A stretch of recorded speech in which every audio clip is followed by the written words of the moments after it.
So you're all very welcome to this session. Thank you for giving up your time on a Saturday to come and learn and develop in the TA space. Um, I'm a PTSTA in the organisational field. I'm based near Oxford in the UK, and I'm delighted to be hosting this session today. Um, I'm aware that we could have people from a variety of fields. So what I'd love to do to start off with, if you could just type what your field is from transactional analysis, just so I know what the range of fields are that we have in the room today. And this session, by the way, is suitable for all fields, although obviously I am a organizational transactional analyst. So, okay, I've got a couple psychotherapy,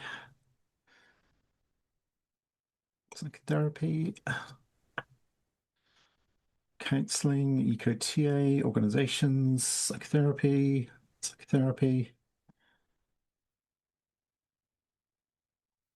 Okay, wonderful. Therapy trainee psychotherapist. Yeah. Okay, so it looks like most of you are from the psychotherapy field. So the context of this session is very much orientated towards the idea of what does a TA consultant do. However, the examples that I'm going to be using and the way that I'm proposing to have the discussion with you all today is suitable for any field, basically. So my intention is to make it inclusive and welcoming for all today. So thank you for choosing to join the session today. I'm going to put up a bit of a workshop contract. This is a little bit of a word salad, so apologies, but I didn't know quite how many people we were going to have in the session. So this is my proposed contract for the session, and let's see how this works out with you. So we're not going to have a formal break, although I know it's 2 hours long. So if you do need to take care of your needs, please feel free to do that. Just give me a ping on the chat, just so I know if you've left the room briefly for a break. But please take care of your needs.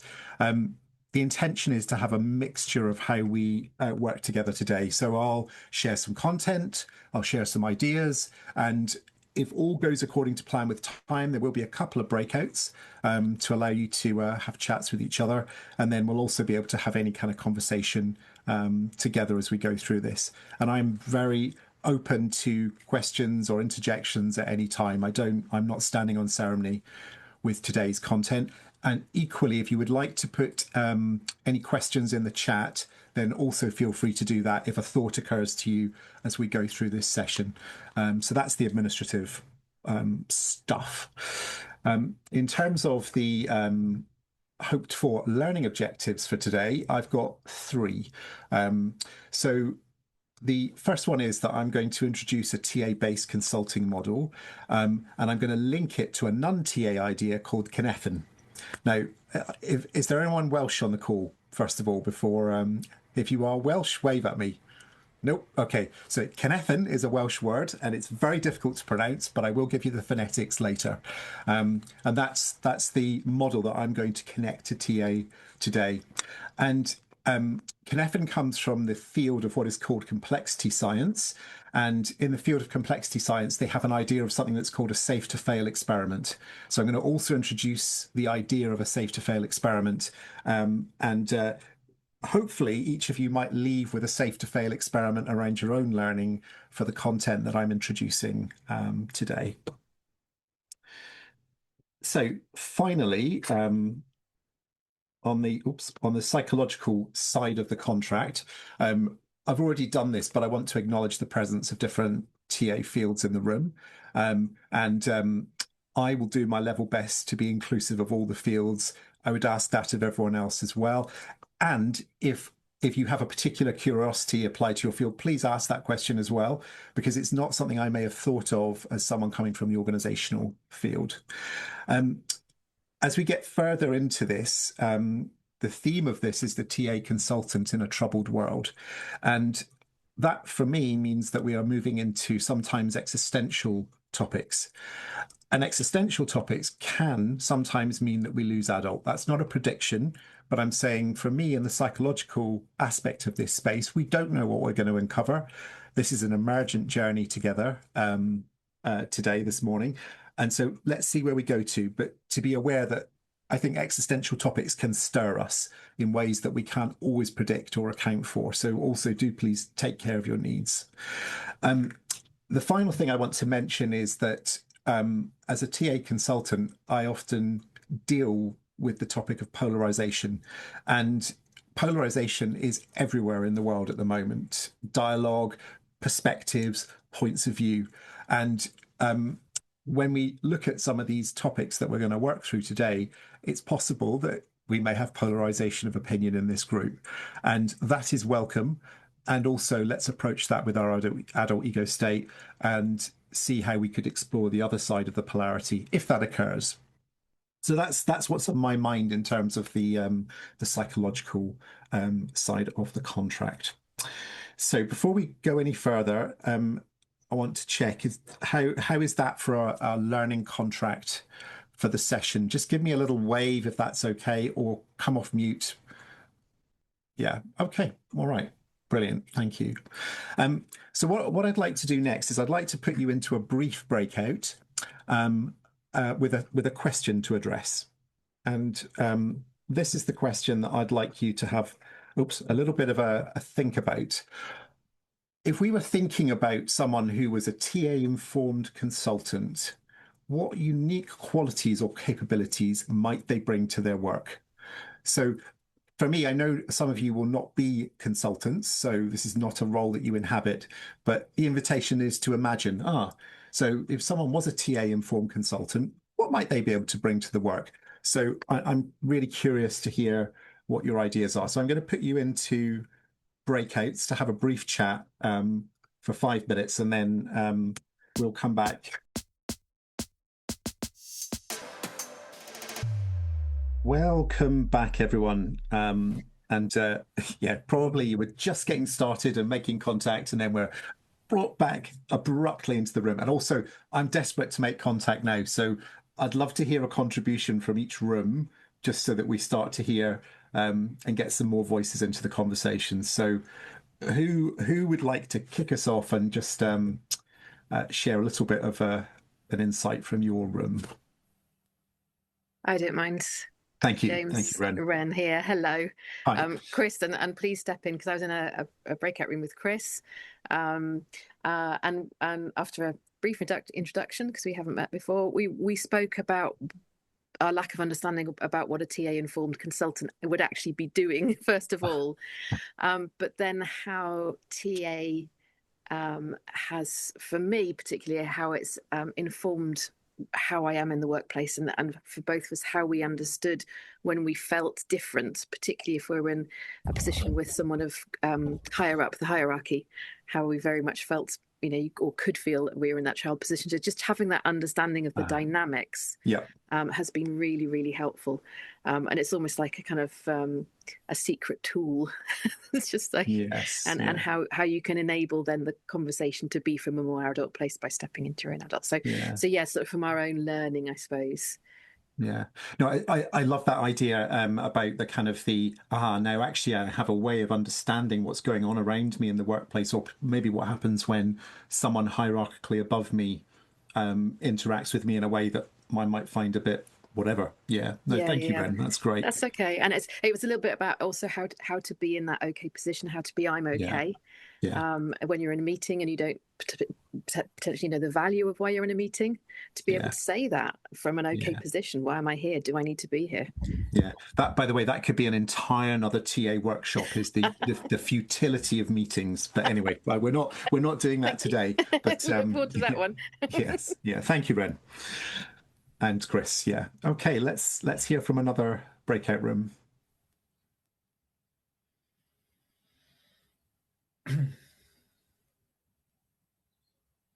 I'm happy to speak. I was in a breakout room with Cara, and again we introduced ourselves, and then spoke about, again, it's about sort of power dynamics within a workplace, and how actually, I guess, transactional analysis, analyzing transactions between people, and ego states and games and stuff could really be helpful in understanding, how that everyone can work better together. So yeah. Yeah, I really like that, because that's actually how organizational TA was born.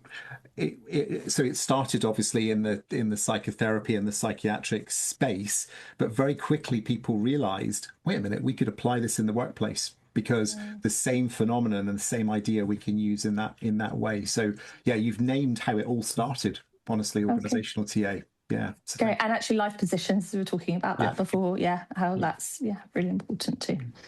Yeah. Thank you both. I can go on. Please, thank you, Sabrina. Right. I was in a room with Divya, and we thought about one contribution an informed TA consultant can bring is the margin thinking. So the ability, to ask and ask and ask and ask. And sometimes the confusion that brings into the conversation with the client. Yes. Or the irritation, as in, we haven't thought about that ourselves. Yeah. And a second point was that we talked about was the reflection level. Because for us in our journeys, we thought about, we are constantly asking ourselves, what am I doing here? What am I doing here? What do I feel? What do I hear? What resonates with me? What comes up inside? And what does that say about the problem presented? Yeah. So yeah. I particularly like the Martian thinking. It's one of Burns' unique ideas. And the reason I like it so much is that one phenomenon that occurs in every single organization, doesn't matter what sector, where it is on the planet, every organization has a language. And they have a way of talking, and they have a way of seeing things that can be utterly mysterious to outsiders. So as a transactional analyst, you can turn up and you can say, what am I seeing here? What's happening? What's occurring? What do you mean when you say that? And we can do that respectfully using what we know as kind of okay transactions. And we can still confront. That's something that we can do as transactional analysts. So thank you both. We have a cat joining as well. Excellent. Okay, we got one more group or two more groups, I'm not sure. I'm happy to speak. Thanks. I was with Nina. Different kind of positions for us both. So I kind of picked up on your point about own language and organisation. So I have dual role, so working in the NHS, but also for myself. So NHS has its own language for sure, and I'm a consultant within the NHS, so that brings its own difficulties with the word for me. When I think about being a TA psychotherapist, because that puts you in a one-up position, in my opinion.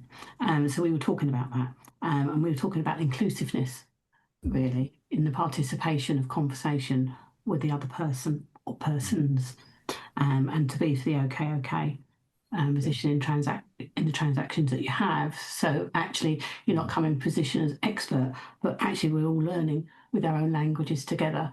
Although I will see it from my frame as TA and try to interject that sometimes into the conversation, which I often find is met with a lot of flexibility from people and understanding.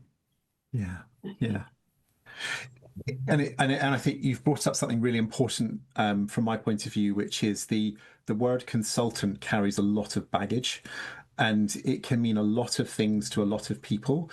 And some forms of consultancy are very much one up, and I'm okay and you're not, and I've come to fix you. And I would say from the get-go that my perspective of a TA-informed consultant is that the starting point is okay, and working together co-creatively. But if a system thinks consultant, the system can have an allergic reaction to consultants and run away. And so then there's a kind of a job of work to say, well, I'm this type of consultant, not that type of consultant. So that's very true. They may run away or they may dump. Yes, exactly. Yeah. And expect you to cure. Yeah. Because you're the expert. Thank you. Thank you, Deborah. Have we got one more pair that we haven't heard from? Not sure. Yeah. There's I was in a group with Astrid Yes. I think nothing. I mean, I won't say that there was any additional ideas that has been brought up. We really thought about the awareness of interpersonal dynamics and bringing our openness into the room. Yeah, yeah. I don't know if there's anything you want to add. Yeah, we didn't talk about this, but I think there's I think when you're in an organization, what you're able to look at is the process and not just the content. And I think that's a big differentiator, and it's what I think TA enables you to do. Yeah, yeah, it's a great point. Yeah, yeah. Yes, and I think you can have expert-based consultants, like I'm an expert in how to make a factory run more efficiently, or you can have a process-based consultant that's looking more at human dynamics and relationships and relational aspects. And I think, again, a TA-informed consultant can be very helpful in those regards. So, yeah. So thank you, everyone. It's great to hear some voices in the room and start to get some of those perspectives. What I'm going to go on now is to introduce some of the TA thinking that I really like in relation to this role of consultant. And I think it's worth saying that I have been an in-house employed consultant for nearly a decade. So that's kind of my perspective around what it's like to be a consultant in-house. That can be quite different to being an external consultant as well. And typically the type of consultancy that I work on is often around culture, often around leadership team effectiveness, about organization design, about process change, about reformulating strategy. So any of those kind of areas are the sort of consultancy that I work on, and I really enjoy bringing TA into that kind of work. The other thing, by the way, that I would say about TA and how I work as a TA consultant, because I'm employed in-house, I don't turn up and say, oh, here's my TA toolkit. That's it. TA is in the background for me, and I take the approach more of psychoeducation. So if I think an idea is going to be helpful to the client, then I will introduce some TA. But I see my job as a TA-informed consultant more often to be to translate it into the language of whatever the language is that my client, in inverted commas, is talking about. So that's how I tend to approach things. It's a delight when you have a client who then gets really interested in TA. And then we can geek out and we can have a really interesting conversation. But I would say that's kind of 1 in 5. It's so that clients that happens with, it's not the most common occurrence for me. So yes, I will offer up something when I think it's in service of the client. That's how I kind of operate. Okay, so let's go back to the slides, and I'm going to walk us through some content. And as I said, yeah, just put your hand up or put any thoughts in the chat as we kind of go through this. The next slide I want to show, though, is this is my perspective. I'm not saying it's the answer. I think the TA consultant's most potent capability is the adult ego state. Honestly, that's where I think everything starts. So, and what I mean by that is, if I'm entering into a new piece of client work, or I'm walking into a team that I've never worked with before, if I'm absorbed in my own process, or I'm distracted, or I've got something going on, I'm not going to be an effective consultant. I'm not going to be open phenomenologically. I'm not going to be able to notice my feelings as effectively. And there is no magic formula for suddenly cathecting adult, but I'm very aware that I do my best work as a consultant when I'm fully in my adult ego state. So this is where I would, I do a self-check before I meet a new client or before I walk into a new situation. It's like, how is my capacity? How am I able to show up in this particular moment and situation?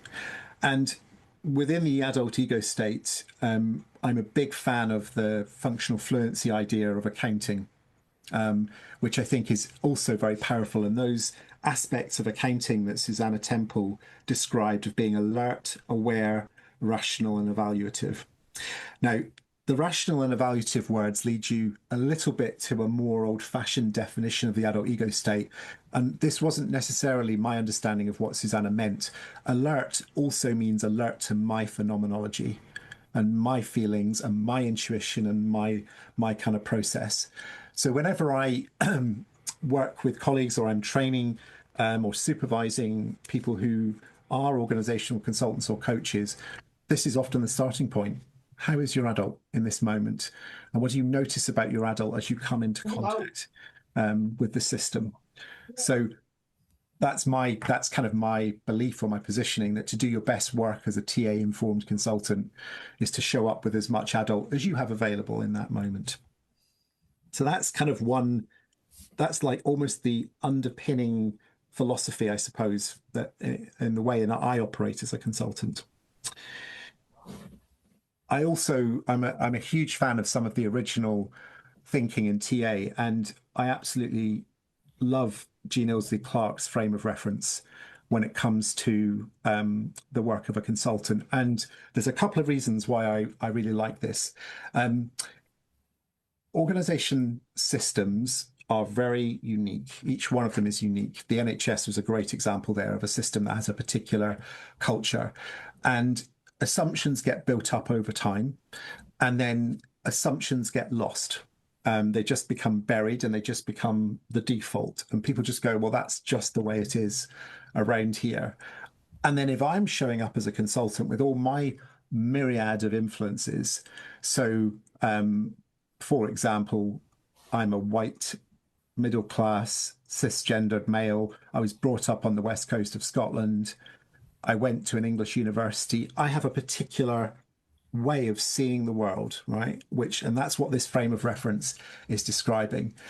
And I need to be super aware of that frame of reference and how it might bias or influence my perspective as I walk into a new cultural system.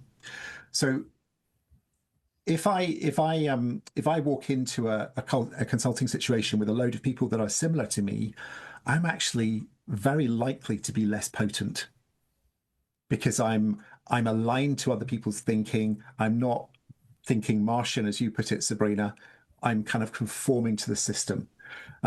It's actually quite helpful, and that's one of the ways in which supervision is really powerful for organizational consultants as well, because they help you really challenge that frame of reference that takes place. And at the center of that frame of reference that Jean Ilsley Clark described, you've got that open aspect. And I think open correlates very nicely to the adult ego state. Am I open to new perspectives? Am I open to new ideas? Can I bear to have my thinking challenged, or to veer away from something that I think I'm comfortable with as an idea? So this is the kind of the deeply held work that we all do as transactional analysts, to say, who am I in the world? What is my identity? Because fundamentally, having an understanding of that informs how I then show up to work with clients in the same way that it would do for all of you that work with psychotherapy. It's exactly the same in organizations as well. If I am too closed in my perspective and not open enough to new stimulus and new thinking, then yeah, I'm going to struggle, honestly. So big fan of Jean Ilsley Clark's frame of reference. I think it's a really powerful way. So you've got the adult ego state, you've got the frame of reference. And then what I want to come to is actually a relatively straightforward way of thinking about how I approach work as a consultant. So I imagine most of you will be familiar with the Schiff and Meller idea of discounting. But interestingly, what I think is more helpful in the organizational world is a flip that Rosemary Napper and Trudy Newton did. So they said, rather than discounting, let's account. So they flipped the model. I love this thinking. I think it's a really empowering and appreciative way of looking at the world. So rather than looking for deficit, it's like, let's account for what does exist. So, and I'll talk through a kind of a real life example of how this works. So very commonly, I will get, usually it's an email saying, we've got a team with a problem. That's usually what happens. That's usually what I get. I've got a team with a problem, and there's some wording about what the problem might be. What often relates to interpersonal conflict. That's often how it's described. There's some problems in the team. People aren't getting on. So that's the presenting issue. So the first thing that I do is I go and discover what exists. So it's my discovery phase. And I mean, I use a technique as old and tried and tested in time, which is I go and speak to people, the stakeholders, one-to-one. But I do it in a very TA-informed way. So I'm curious. I don't go in with a 75 list set of questions. I go in with a few areas of inquiry. And what I mainly lead with is curiosity. And this is where I'm, again, to quote what you said, Sabrina, I'm trying to think Martian. If I had never seen this situation before, what is going on here? What are the influences? What's the situation? What might be going on here? I'm not trying to make a judgment here at this existence stage. I'm simply trying to map the landscape. It's like, who are all the players? And particularly at this stage as well, what I've got an ear out for is who are the players in the shadows, or who are out of sight, or in the hierarchy. And those are the signals for me that I really want to start to pay attention to. So I don't just take at face value when I have these discovery conversations with people in a team about what they say to me. I'm checking out, oh, okay, who else is around? Who do you connect with? What's your connections outside of this team? What do those people think of you? So I'm inviting their inquiry at this level of existence. So that's kind of stage one. Stage two, which is significance, and this is very much for me a co-creative process, because usually I'm working with the leader of a team at this stage, is it's working out right from all those data signals that I've picked up in a discovery conversation with one-to-ones with people in a team, which seem to have a disproportionate impact on the situation, which are the most significant, basically. So now I'm trying to create, if you like, a heat map or an area that says, actually, maybe these factors are the most significant. And all of this is because what I don't want to rush to is level 3, which is solvability and the problem solving. It's quite common when I first meet a leader, they say, oh, I think we should do this, this, and this, and that will sort it. And I'm like, and have you tried that before? And they'll be like, yes. And I was like, what was the outcome? Didn't work. And the reason is because they haven't spent enough time like establishing the landscape, working out what's significant. So as a TA-informed consultant, what I spend the most time on is 1 and 2. These are the really, really important phases of any piece of consultancy work that I do in the team. And it's only once we've worked out what's significant that we can then start to walk towards solvability and practical kind of what might we do here. And again, my philosophy here is very much co-created. I do not come in as the expert. It's like a curiosity together. And often what I'll discover is the leader's like, I hadn't thought of it that way. But now that you say that, maybe we should take a different approach. Or I hadn't quite appreciated that team over there has such a big impact on this team. And that's actually what's causing the issue here. And so it's not actually my team, it's the relationship with another team that we need to fix. That's a kind of a very common aspect that I would discover in that process. And then when I get round to level 4, which is personal and organizational capacity, what that means is I am then working with the leader to say, right, how can I help you be as effective as possible in this situation? Because you're the person in the team, not me. I can't take the actions. You can take the actions, but I can be alongside you. I can support you. I can help you work out what you want to do. And I will, if you want to have accountability check-ins or you want to brainstorm ideas about how to do this. But my desire in every consulting assignment that I take on is to leave the leader or the team more capable in dealing with the problem, whatever the problem might be, than when I first intervene with them. But it's not to do with me, it's to build their capability. That's the idea. So let me pause, because that's the underpinning consultancy model that I use. But I'd love to hear reactions, feedback, thoughts, anything really. So yeah, what does that kind of? And by the way, I'm very happy to share the slides as PDFs, by the way, so don't worry about capturing it. My email address will come up at the end, and you can email me and I'll be happily share the PDF. So yeah, what thoughts come up for people as I've on that first bit of sharing?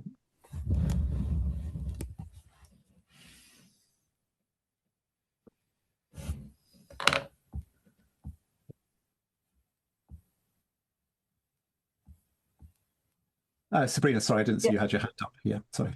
Didn't know. Would you like us to raise hands or just to, Yeah, talk? go for it, Sabrina. Yeah, go for it. Yeah. Thank you very much for sharing. I really like the model as well. I never thought about it using it in a first consultancy talk or in a dialogue. I really like to use it for workshops, more or less. But that's a really nice thought. I also share the perspective of level of existence and significance, especially significance being the most important ones. And what I find in my practice, coming also from the organizational field, is that the level of significance is often, it's very hard to talk about for some people. Yeah. Even the question, well, there's, as you said, presenting problem, there's a conflict between A and B. And the question for significance for me would be, okay, and what does that mean? And people are just, oh, wow, I don't know. And sometimes my perspective, and I would be curious what you think about that, is that when talking about significance, we have to talk about emotions. Yes. And that's probably a whole other topic for organizational parts. But, well, are you angry? Are you sad? There's a significance there. I think that there's a value in that. Yeah, no, I actually that's a really helpful thing that you've introduced there, Sabrina, because yes, in the course of conducting these conversations, of course, all sorts of emotions are coming up and responses, and that's actually where I think the core training of a transactional analyst comes in. It's like the noticing if someone's holding on to anger but not quite voicing it, or there's a sadness, or it's that ability. And yes, and it's working with the client to say the expression of these is absolutely fine, and we can do that in this space together. And actually that can help unlock insights as well. And I think part of it is because organizations are expected to behave rationally, and they don't. Organizations are full of games. Yeah, absolutely. And of course, games bring up emotions, and emotions in organizations often get suppressed in the name of professionalism. Yeah.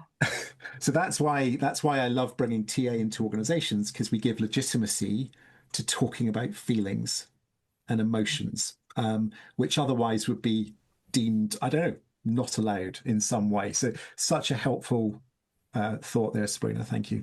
Love that. Thank you. Yeah. Other thoughts?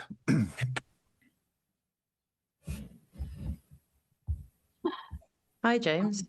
Hi there. Hi, Nina. Hi, thanks for sharing this. It just made me think of my earlier career when I worked in lots of different corporate environments, and I've had lots of consultants interview me as part of the change management process, which always went horrendous. And now I really clearly see why, because the discovery and the significance were just completely ignored, and it was always done from a place of I'm the expert and I will tell you how to do things regardless of what's going on the ground. So it kind of just really validated my experiences of being frustrated with how external consultants have. Yeah, and it's, sometimes in those discovery conversations, people are working through a checklist. Mm-hmm. And it's like, I'm going tick, tick, tick, tick, tick. And it's like, do you meet a threshold? Okay, I've concluded very rapidly. And I think working as a TA consultant is very different. And sometimes the difficulty I have is like, oh, but someone's already interviewed all of these people. And I'm like, can you tell me a little bit more about how they interviewed them, or what the purpose of the conversations were? And it's often how you describe, Nina. It's a bit checklisty. Yeah. And it's not a kind of a human contactful process. And again, that's why I love bringing TA into this type of work. It just also made me think how my colleagues back then and organizations really would have benefited from having somebody who's TA informed rather than one of, big four consultant firms. But and they're very cognitive. Yeah. And I don't mean that in a dismissive way. It's how they're set up. It's about expertise and specialism. That's the way that they operate. So, yeah. Thank you, Nina. James, thanks for this. It reminds me of coaching models, but the difference is, that putting the TA slant on it. Do you work with coaches as well? Because I think you mentioned coaches. Yeah, I mean, so I do coaching as well, and my organisation would engage with coaches as well. Yes, but this would equally, I think, work in a coaching context, a TA informed coaching context as well. I think it would work just as well. So could you mix the two together? Say, because I've got a bit of a coaching background. Yeah. And I'm learning the TA now as a therapist, but could you I wondered if you could mix the two together. So this is interesting to me. Yes. I mean, I think what I would say about coaching from a TA lens is kind of how TA helps, I think, is that because we have the fields, we can also think about boundaries and competence. Yeah. So I am not a trained psychotherapist, and what TA allows me to do is to be comfortable when emotions are raised. And then if we get into risk or safeguarding, then because I've trained alongside psychotherapists, I can go, right, that needs a different type of intervention, and it's one about safety. And then I can say to the client, kind of, here's some other options, because I think what you're describing to me is less of an organizational issue. The thing that I hold, and I don't know about you, Sabrina, is that working as an organizational transactional analyst, my contracts are always with the system. So it's for change in the organization or change in the system. I don't have a contract for personal development, for example, if it's unconnected to the workplace. So it's unless the organization has said, we want to help you personally develop people. So when we get into personal territory, then I'll be like, am I the best placed person to be able to do this work? That's how I think about it. And I realize coaching can sometimes, it can skate on the boundaries. Yeah. Okay, thank you. Does that help, Jill? Yes, yeah. Okay. All right. Any other thoughts before we move on to the next bit of content? Okay. All right. Let's continue.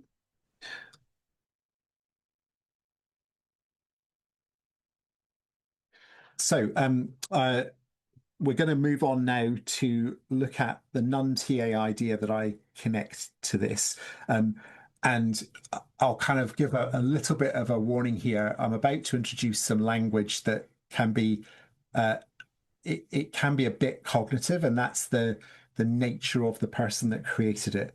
So I'm going to try to make it as plain English as possible. And the reason I use this is because I find it such a powerful framework to look at situations in the workplace, in the world, in organizations. So this is where I'm going to connect us to this Welsh word, Cynefin. Cynefin, very difficult to say. So there's very few other Welsh words I can say, but Cynefin I've been practicing. So Cynefin, or like if you want the easy way to say it, kuh-nev-in is the Cynefin, that's close-ish. It's a lovely word actually, because it means the place of our multiple belongings. And how I think about that in TA terms is that we all sit in possibility all of the time. And this is what, and Cynefin is a word that comes from the field of complexity science. That's where it comes from. And human beings are complex. The systems that we interact and operate within are complex. And so I really like this selection of the word for the framework as meaning the place of our multiple belongings. And this is, I think this is a mountain in Wales somewhere. I don't know if it's Snowden itself, but the creator is this guy, David Snowden, who is Welsh. And lovely quote from him: "We need to learn how to make sense of the world so that we can act in it." So he very much, so Dave's a really interesting character. He started by studying physics and philosophy. That was his kind of starting place. And then over time, he migrated to working on really complex issues. And often intractable issues. So, for example, he was one of the people that worked in Northern Ireland on the peace process by working and bringing in methods that reduce polarization so that people can appreciate each other.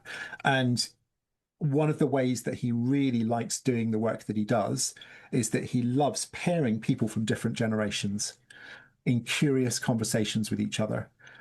So he loves the idea of partnering someone who's just entered the workplace with someone who's just leaving the workplace.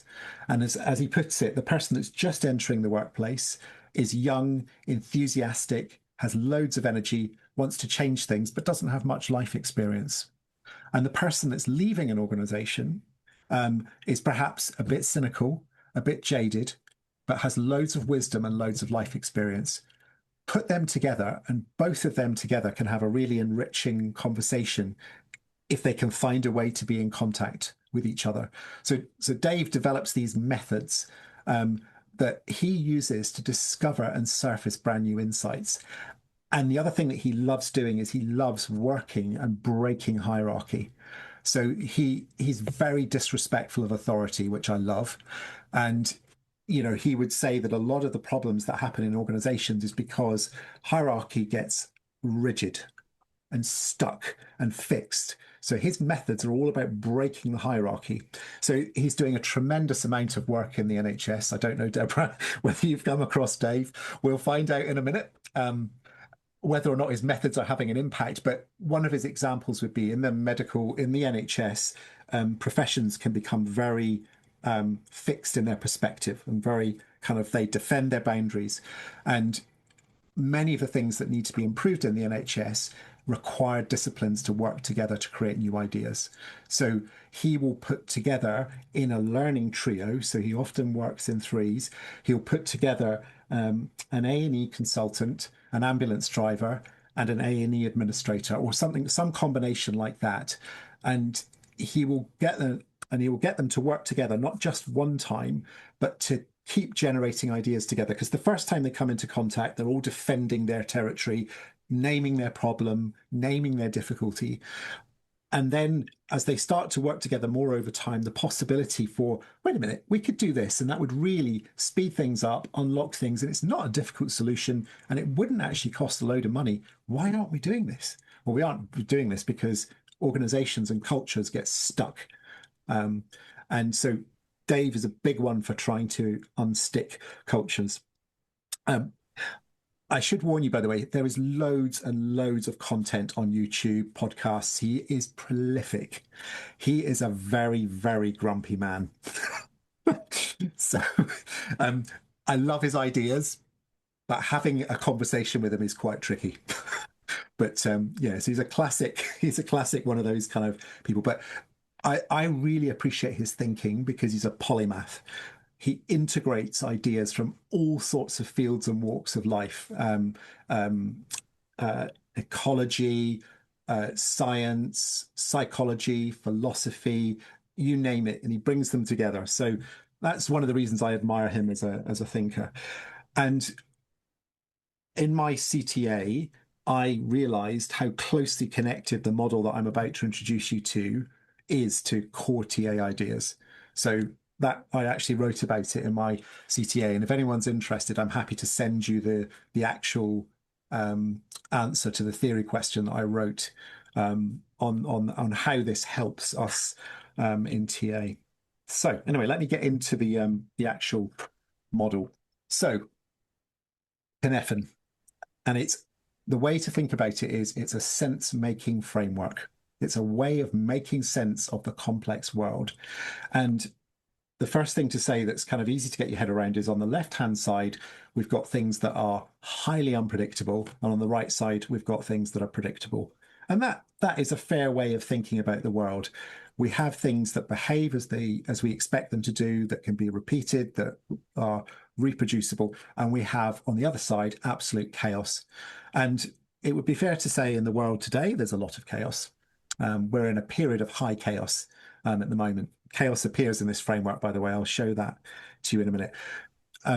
So I'm going to first introduce the words, but then I'm going to bring it to life with an actual everyday example, because I realized when I first introduced this, it might seem a little bit theoretical. So hold on, because I'm coming to the everyday application very quickly after this. So for domain, sorry, there's more than one domain in here, but I'm going to start with these domains. So the bottom right-hand corner in the predictable world is clear. Best practice. And this is where cause and effect exist. Everyone would be in agreement. That's really straightforward. Of course, we should do that. It's easy to implement ideas. I'll come to the last point later, but this is like, it's obvious, clear and obvious. Complicated. Cause and effect are less easy to spot, but they still exist. Complicated is the realm of experts. So different experts might disagree, but ultimately there is a way of doing this. You can bring in a specialist or an expert and they'll say, try this, do this, it will work. And you should be able to transport this from one setting to another.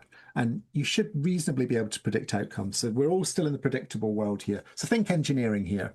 Engineering would be the analogy. Then we have complex. And complex is the realm of there is no cause and effect. You cannot establish causality. This is frankly anything to do with human behavior. Anything. Human behavior, we might think it's predictable and there might be patterns, but most of the time, because when we bring people together, their absolute uniqueness creates new outcomes. That's why what it's like to attend a Cumbria conference will be different every single year. It might have a familiarity. It might have a sense of, oh, I look forward to it. It's like an enjoyable learning experience, but there'll be a uniqueness that happens every year. We're in the realm of complexity now, and it requires new ways of thinking, acting, and collaborating. The key point around complex and why this is so important is most organizations treat everything as though it's clear or complicated. They try to manage everything as though it's predictable. And in reality, a lot of stuff that happens in organizations is complex. And leaders try to deal with the complex as though it is possible to put it into a nice spreadsheet, into a nice project plan, to follow a series of steps, and hey presto, we've achieved the thing that we want to happen. That's not the reality. Safe to fail experiments, I'll come back to in a minute, because that's a key to how we act in this world. And then we have the quadrant chaotic. And this is literally where something absolutely unpredictable happens in the environment. Really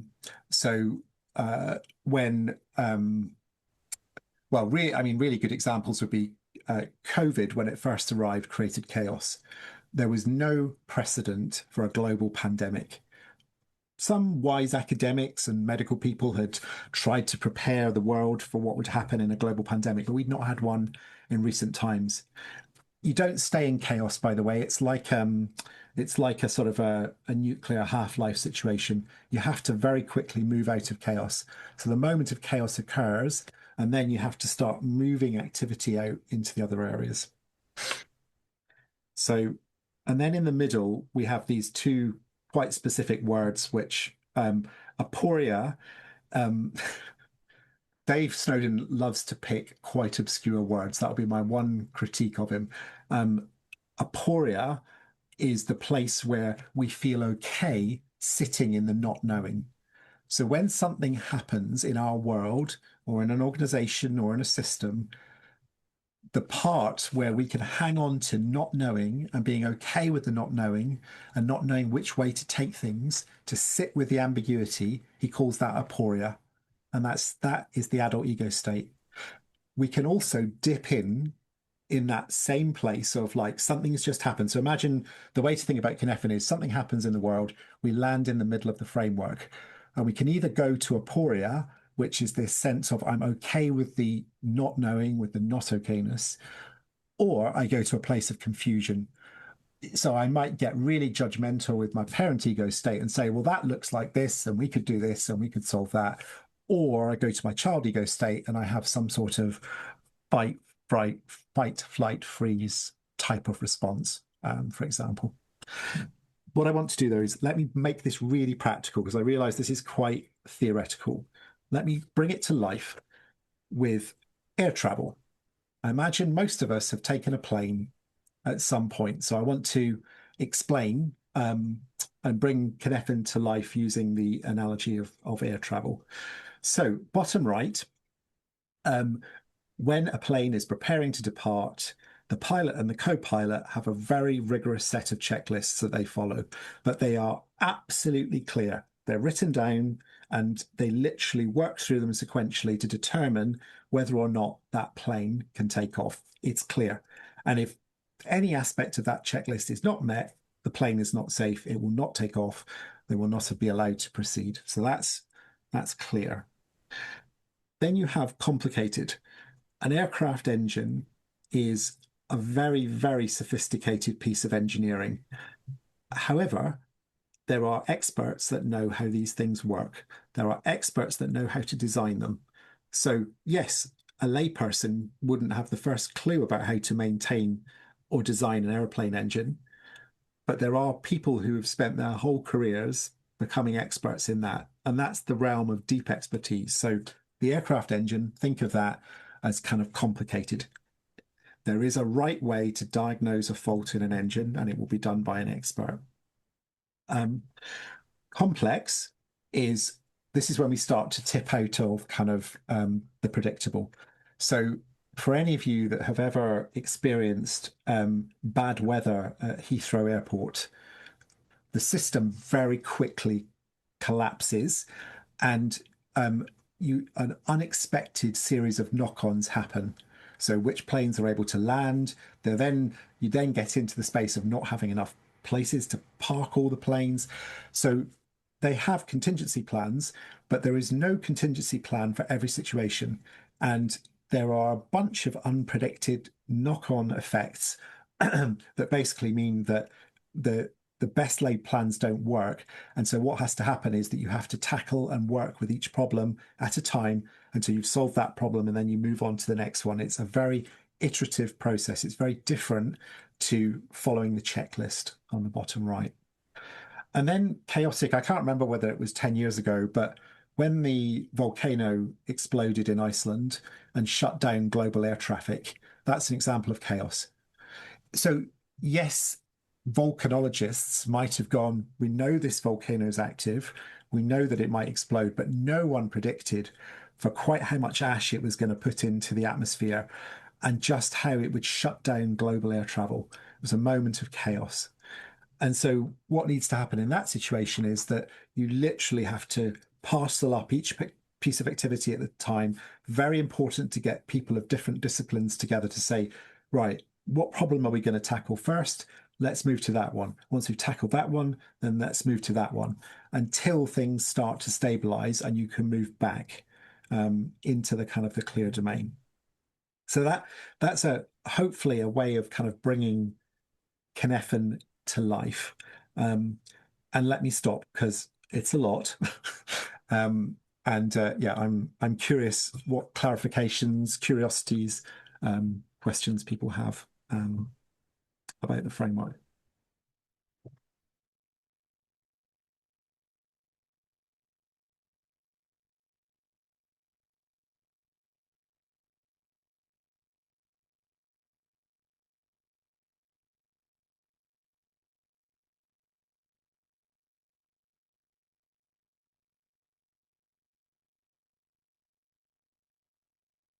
Ruth, you got something on your mind?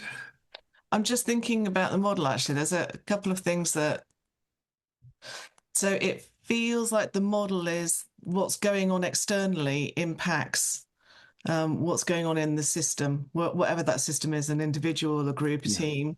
Yes. And that's what the reactions are.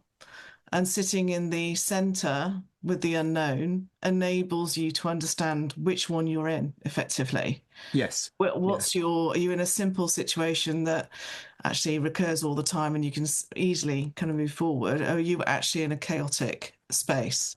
Yes. I can imagine the government might be there right now. And the UK government anyway. And I really like, I mean, it is a great word, isn't it? Aporia. That's kind of striking me as when I think about the leaders that I've worked with, the ones who have been the easiest to work with have had the ability to sit in the unknown. And the ones who haven't reduce everything to it needing to be really clear.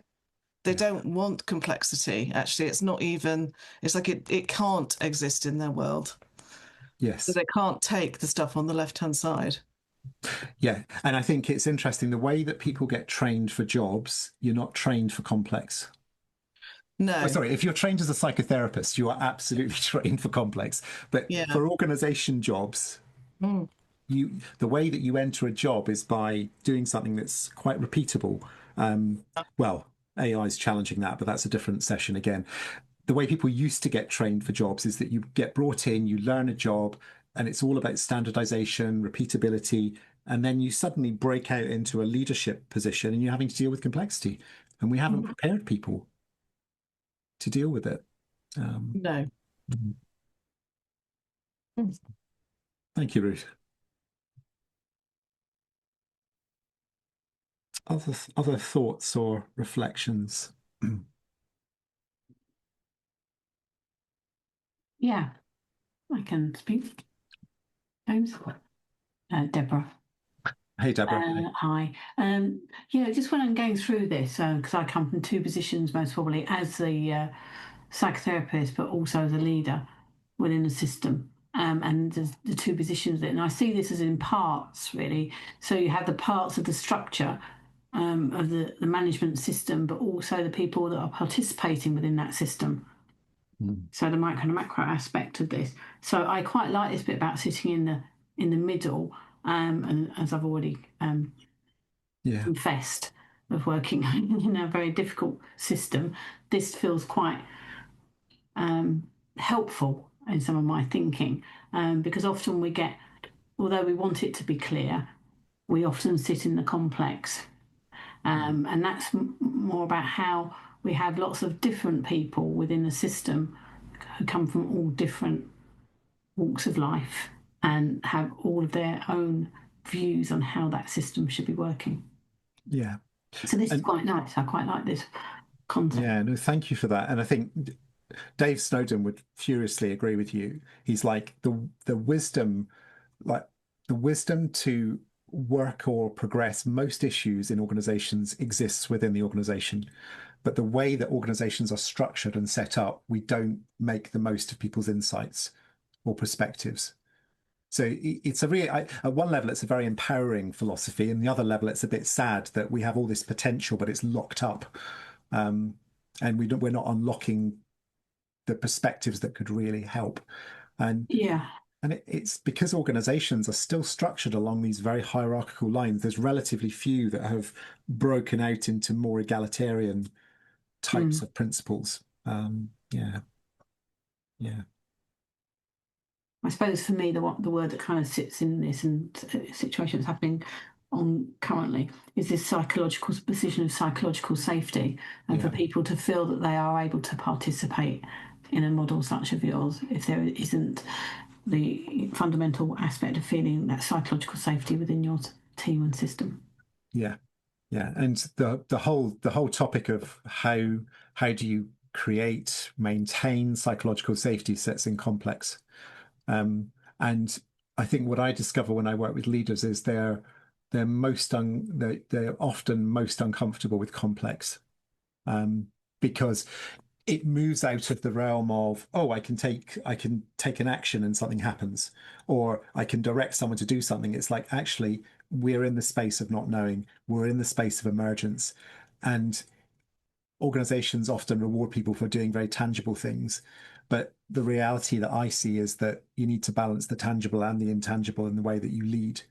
So when I work as a consultant, part of what I do is I help create the permission with the leader to say, it's okay for us to sit in the complex and not know together. That's okay. But that's quite a big shift for some leaders who are used to certainty. Yeah.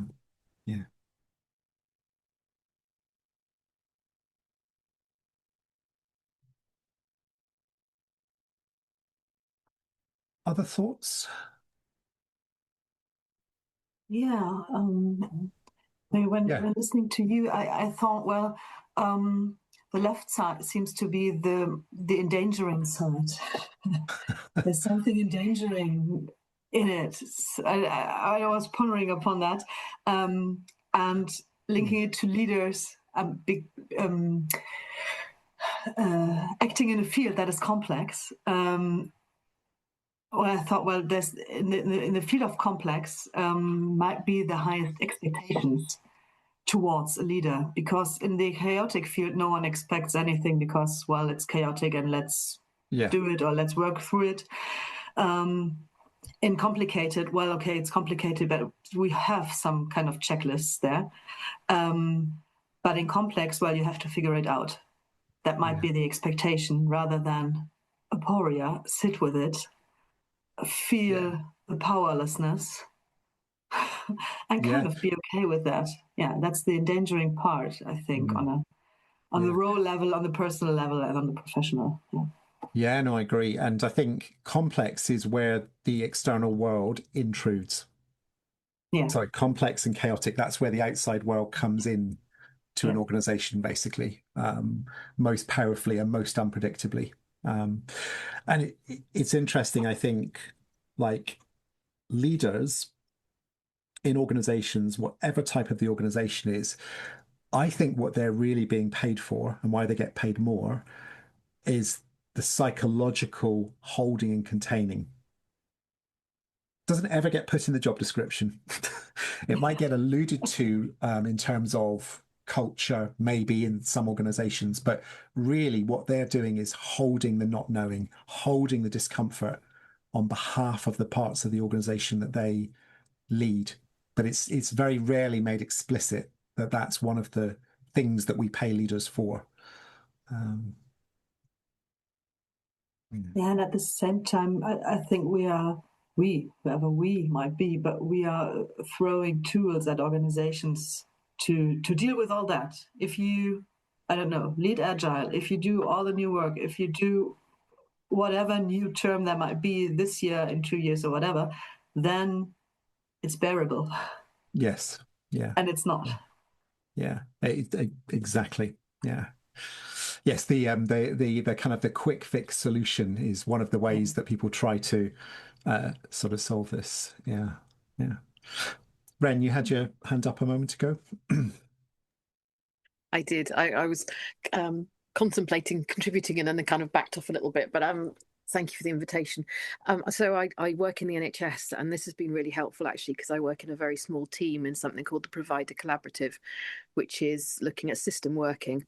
So we are bringing organisations together who historically are used to working in maybe a more predictable way, and bringing them together in one system which you might think would work together but often doesn't, and deliberately creating that unpredictability, that sense of chaos.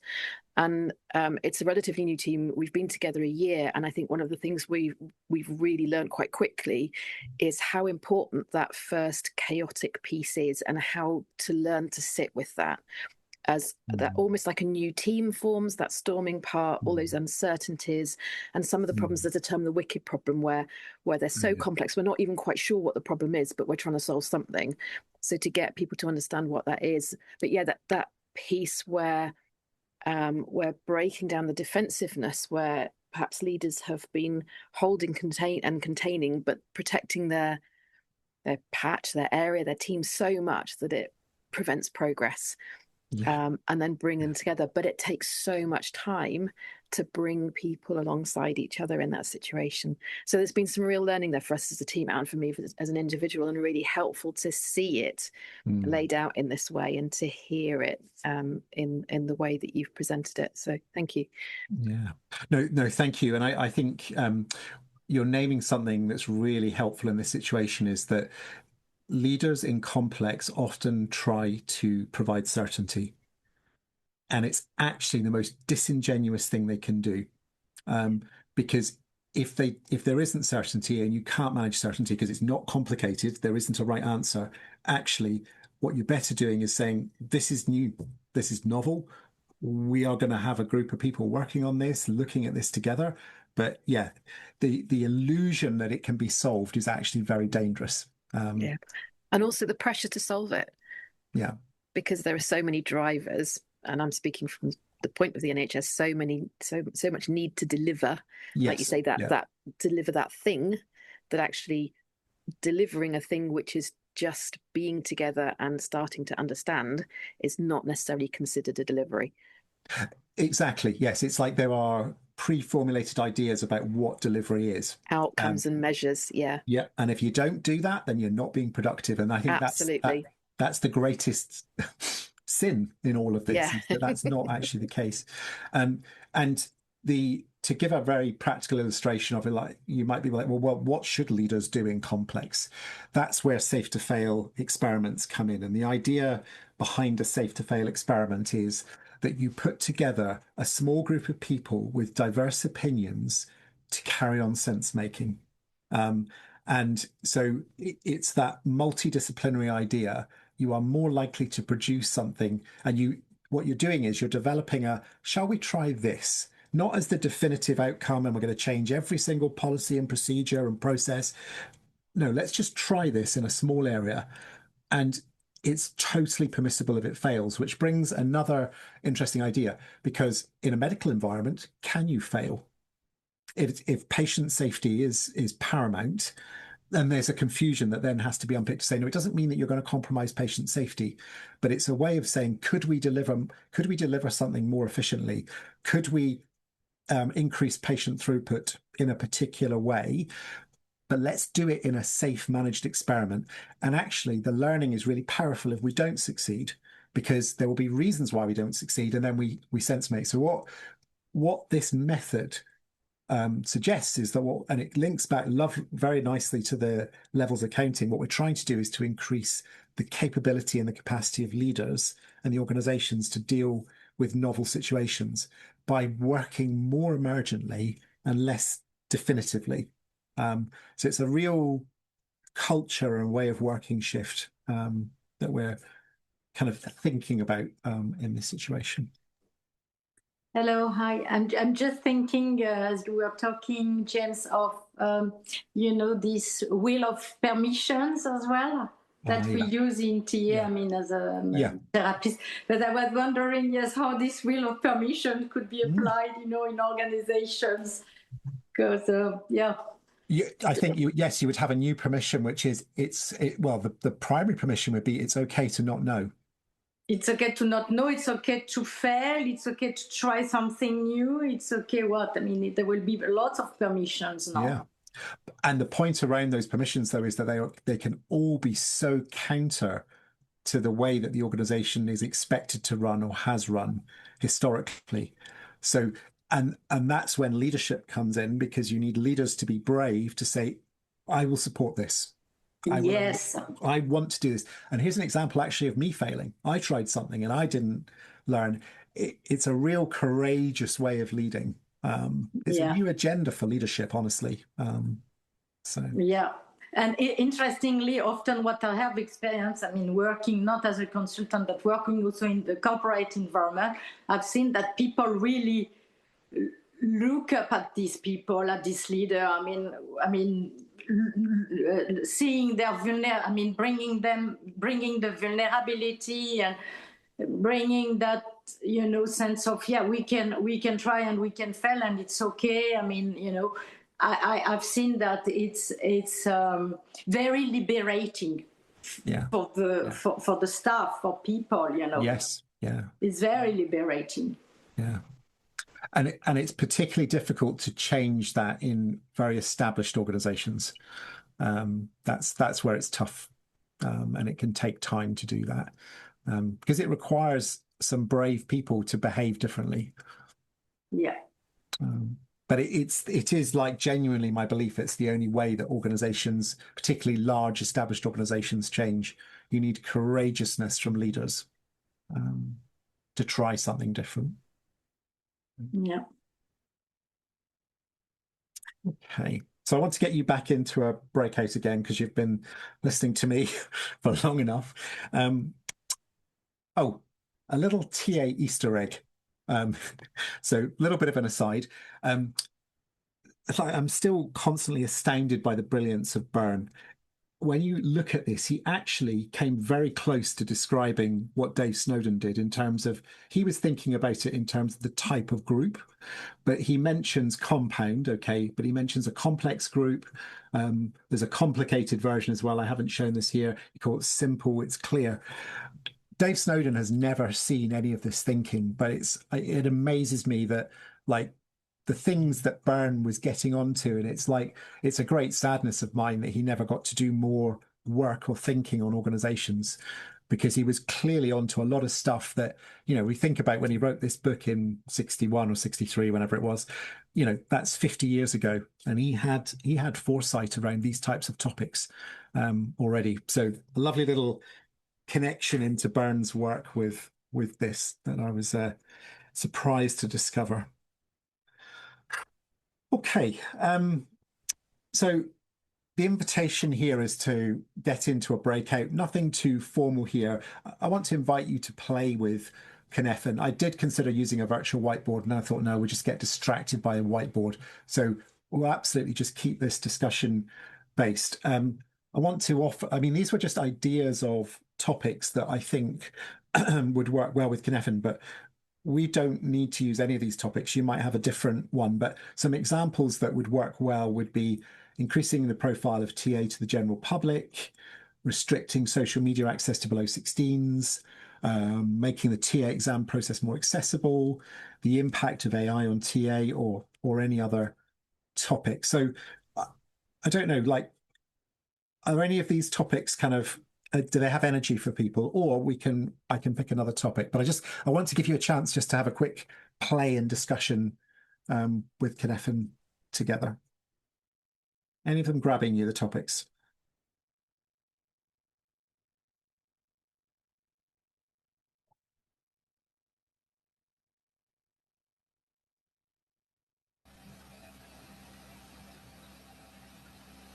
I think the AI one for me, because it's here to stay and it's sort of interesting discussion, I think.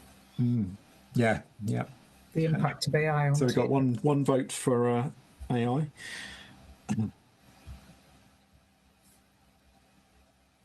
The key here is to have a play with the framework and to think about it.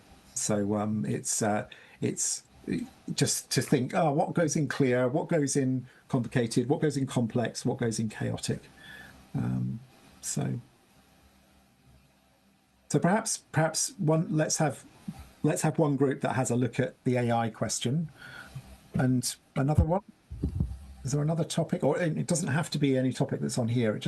But it needs to be manageable for a short breakout. I don't want to, like, if we pick a topic that's too big, like Trump's impact on the global world order, it's too big.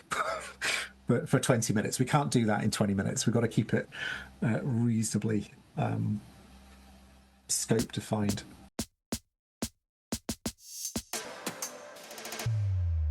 Welcome back, everybody. Welcome back. So let's hear a few thoughts from each breakout room. What I'm curious about is that the topic that you picked might have had a lot of energy to it, and I guess I'm more interested in the process. How was it to use Cynefin to kind of try to break down the topic that you selected? How did that work? But yeah, let's hear a bit of an overview from each group. So which group would like to go first?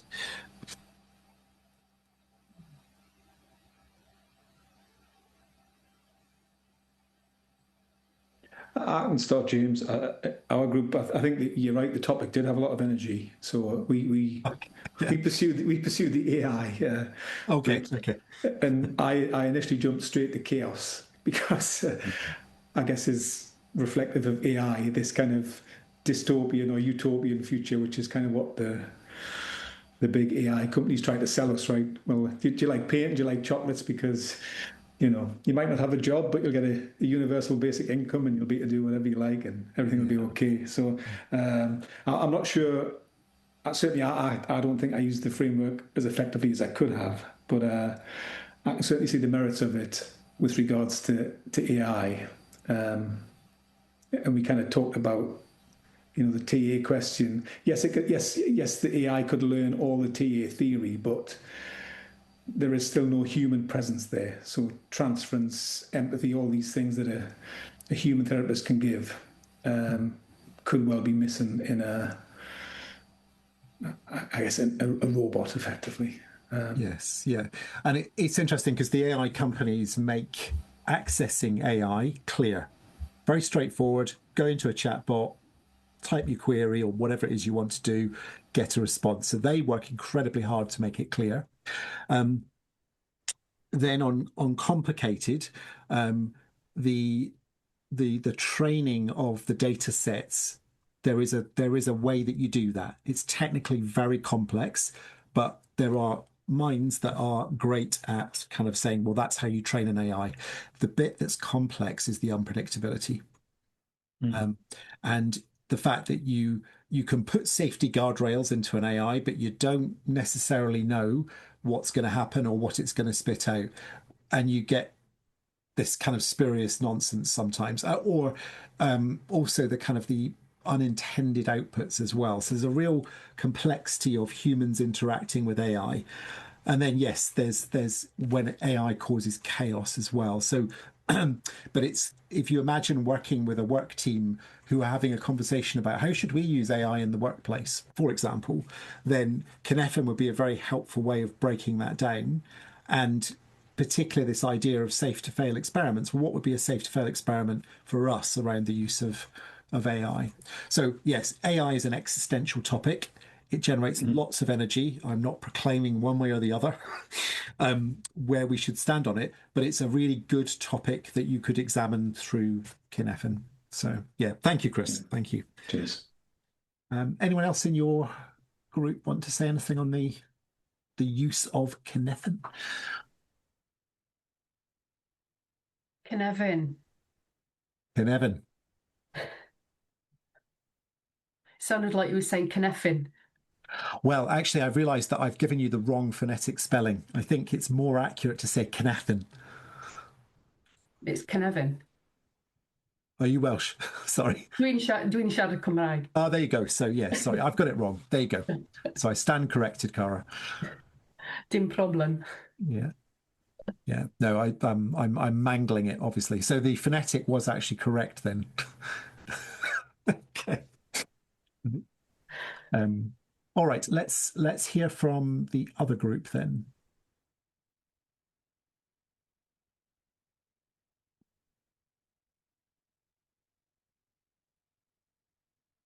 I'm happy to speak, but do interjective of misremembering stuff. I think it was really clear for us that despite AI companies making it very easy to access, I think it's false clarity as to how you actually engage in the way that it was probably intended. So to me, that feels more in the complicated sort of area, because there isn't really clear instructions as to what it's intending to do and how do you then engage with it to make the most of it in a safe way. And I mean, do tell me the rest if it felt different for you. There was real anxiety when we were talking about the topic, and I think because it felt chaotic and a real call for novel practices in so many areas of our lives. And we spoke about education, we spoke about NHS, lots of different ways. So it feels like the chaos is huge, and we're really uncertain who the experts really are who need to come together to make it a bit more bearable for us to sit in this uncertainty that's probably going to be around for a long time. Yeah, yeah. And how was Cynefin for as a way of kind of structuring the conversation or exploring? How did it work for the group? I don't know if anybody else wants to chip in. I think from my perspective, it was really clear to see that it was all very much on the left, in the left quadrants rather than on the right, and I felt like there was a need to have more clarity and more expert guidance on what it is and how to use it. Yeah. Yeah. And I think that's where it can be really helpful, is that it kind of clarifies, well, where does this issue sit? In which domain does it sit? Because you respond differently depending on which domain it is. And Aya made that point, who was joining us virtually but couldn't join in person, that she was like, a different contract probably is needed in each domain, depending on what it is you're trying to achieve, which I think is a really helpful kind of insight. So, yeah. And the framework also allows you to raise existential issues as well. Doesn't mean they're going to be comfortable, but I suppose it's a way of kind of parking where it all sits, and helping a group process a big topic or issue like AI and how it might impact TA. Just on that, just within the same group, James, you made the reference about it being clear to the AI companies about what their intention. I use the word intention; it's not your word. Their intentions, but I don't. It's not clear to me as it's been used a bit. Introduced into the NHS as a tool for clinical notes, and it goes into the other side for me because it's not clear about consent and understanding what we're doing with this material, with this material, and who's having access to it, and who's using it and who's not. So for me, I feel it's in the chaotic side, and we're in the chaos and complexities because it's something I personally, at an individual level, don't understand, and definitely within our system is not a clear understanding about how it's being used within this organisation. You raise something really, really critical, actually, is that one person's clear is not necessarily another person's clear. So that's why having group conversations using the framework to examine a topic is really helpful, because someone else can say, I don't see it clearly like you do. I actually think it's in this domain, and here's why. And so you can use it. Again, the whole purpose of the framework is that it's a sense-making model, and sense-making means appreciating other perspectives. So it's interesting, even in my kind of assertion that the AI companies are clear, that was probably oversimplifying. But yes, your perspective as a recipient of that, very different. Yeah. And that allows a different type of quality of conversation.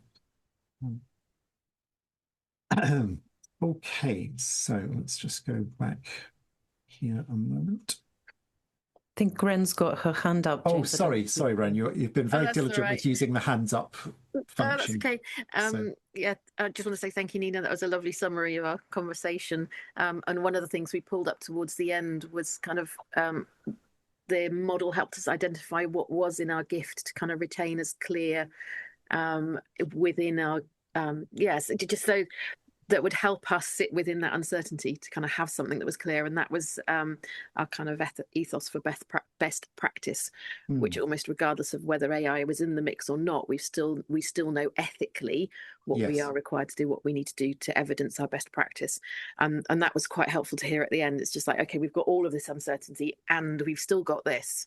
We're not quite sure what the two mean together, but we can still, we know what we're heading for within our own practice. Yes, and I think it's really helpful. In any topic, there will always be elements in clear, elements in complicated, and elements in complex. So that can help de-risk, delayer, reduce anxiety to say, what is clear for us? It's very rarely nothing. Very, very rarely in any situation. So this can help break it down. Although a topic like AI, I would say, yes, it does feel very much that it's living to the left-hand side of the domain. So yeah, thank you. So I introduced the levels of accounting as kind of my core underpinning consulting model that I use. And then I like to use kuh-nev-in as an overlay with that because it maps so nicely to what exists, what's significant, what is solvable, and where do we want to create capacity to change things for the future. So it's a really helpful overlay. And I have used, by the way, kuh-nev-in directly with leadership teams. Sometimes I lay out this framework on the floor, and I'll get people to actually stand in the domains and name what's relevant or what's pertinent for them there, or you can use it as a group brainstorming activity. So this is an example of where I do put something overtly out there and use the framework directly with groups or leaders or teams to promote a discussion. Okay, so one last thing I wanted to mention. I talked about safe to fail experiments. The principal way that I think about leaders responding from the complex domain is about the use of safe to fail experiments. And the idea of a safe to fail experiment, I want to give you a couple of examples. So I once worked with a leadership team, and the thing that they noticed was that their weekly meetings were always very adversarial, very competitive. People didn't listen to each other. And the other thing that was happening was that an awful lot of effort was being put by people to prepare things for meetings. So using a kuh-nev-in process, the team identified that this was what was happening. And so the leader of the team proposed a very simple experiment. She said, every other week when we meet, there will be no agenda.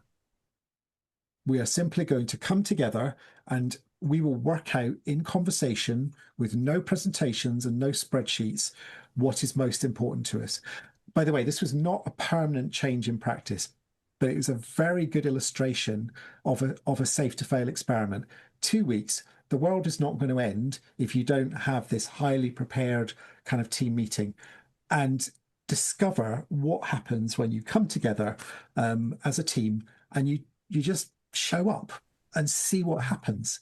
And the experiment was fascinating because people discovered that they listened to each other more, that the more important topics were named to each other, that people started being far more truthful about what was and wasn't working. And the decision was, we're not going to implement that permanently on an every other week basis, but once a month, we will all commit to locking time in our diaries where we have 2 hours that we come together and we do it without agenda. That became a permanent way of working for the team as a better way of operating. So no cost, nothing they needed to do differently. It was just a different configuration for the team. So that's an example of breaking out of conventional wisdom, conventional structures, and seeing kind of what happens. You can also design safe to fail experiments for yourself as well. So it might be as simple as, I'm going to change one thing in my routine for a month, and I'm going to notice what happens. So you don't set yourself this kind of New Year resolution, unattainable, I'm never going to do it. You make it compact, small, manageable. And the more important thing is commit to the experiment for a short period of time and notice what happens. So that's the invitation to all of you to think, what might a safe to fail experiment for your own learning be coming out of this particular session? So I leave that as an open invitation to you. By way of closing, I'd love to hear a thought from each person, and then we'll bring the session to a close. So yeah, what are you taking away from this session in whatever way you want to articulate it? But it'd be lovely to hear from each person.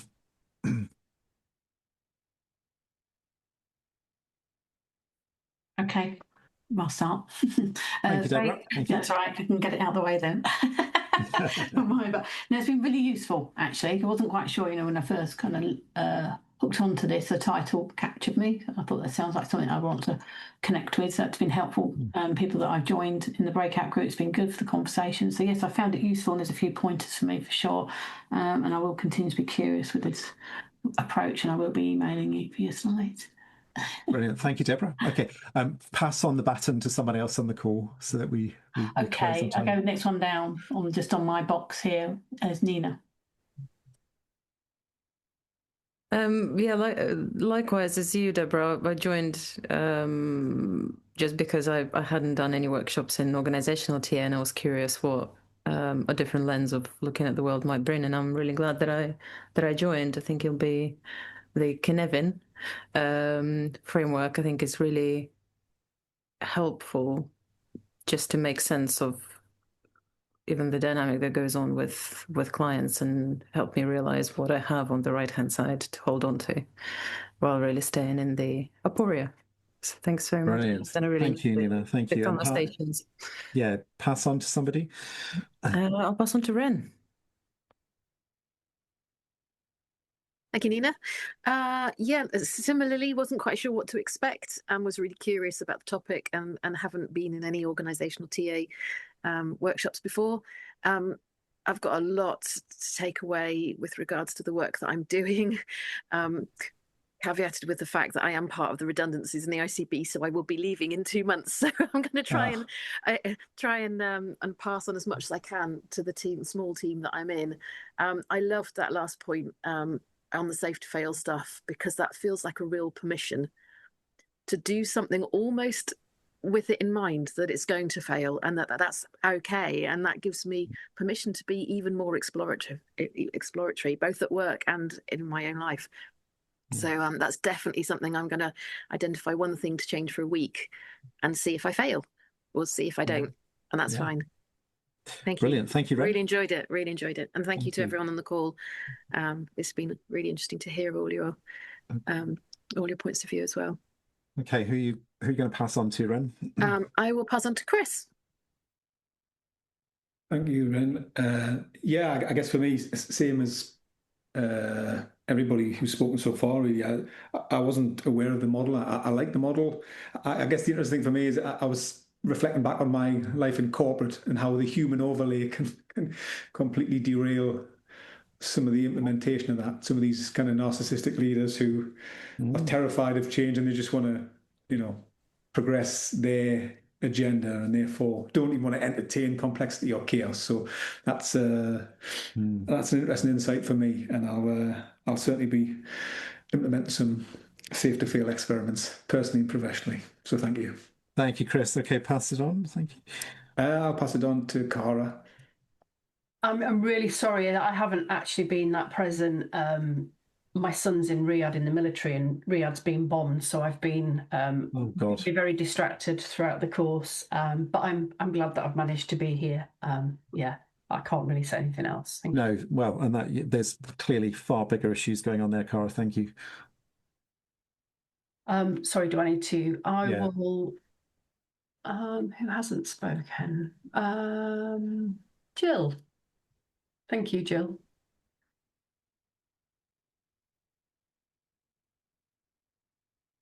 Oh, I've lost Jill. Oh. I've got rid of my video instead of unmuting. I was attracted to this because I've worked in businesses before, and I'm in an education setting, and it's just I'm a student psychotherapist, and I've been interested to how I can bring this into education and working with children, and I like the Cynefin model. So I think it's been really useful. Thank you for today. And I like the idea of just sitting with an idea, and rather than like going into chaos. So yes, I feel I can use it. Thank you. And pass it on, Jill, or it's becoming a memory test now. Oh, you're on mute.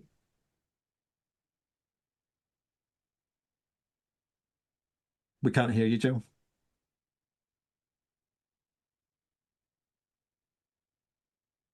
I don't think Astrid's spoken yet. Thank you. So yes, I came with lots of curiosity, and I'm still in the middle of digesting all the things. I mean, it was very interesting, but I still, kind of.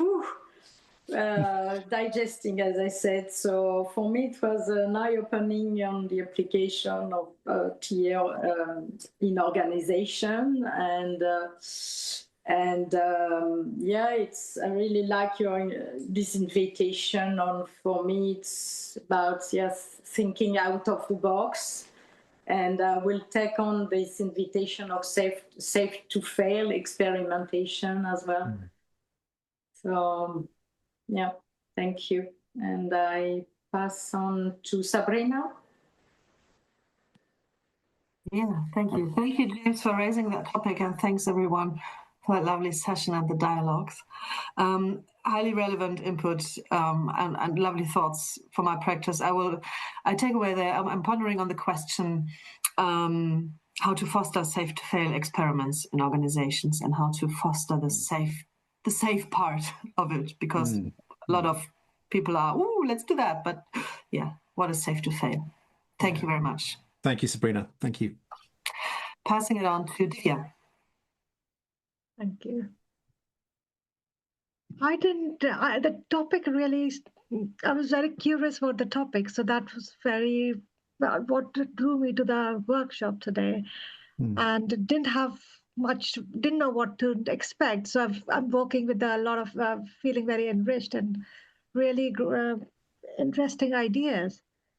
Definitely a new Welsh term in the vocabulary. And that's grateful for that. And quite like the way you started, James, with opening the landscape, before even to do anything, just getting a landscape in, like what's the people, pictures, all those sort of not even having a language, metaphors really, like the soil, so that was quite powerful, and obviously it followed up with the group discussions, and really a lot to take in. Thank you very much. Thank you. Is it Ruth? Are you the last person to check in, or have we missed anyone else? Have Ros and Alex checked out as well? No. Okay. That's it. Yes, that's three. Okay. It feels too short, which I didn't think I'd say at the beginning of the 2 hours. I thought, and when you said there's no break, I thought, oh my God, I need a break. But actually, no, it could have been a bit longer, and particularly in the groups to kind of explore things that was really valuable. I've got a desire to go and find all of my organizational development books now and see how it kind of tracks across. So I didn't know. Part of my curiosity was, what is the models, the organizational models for TA, and how will they map to some of the other ones that I'm already aware of? It was really interesting and useful. I'm still thinking about it, a bit like Astrid. I'm still digesting.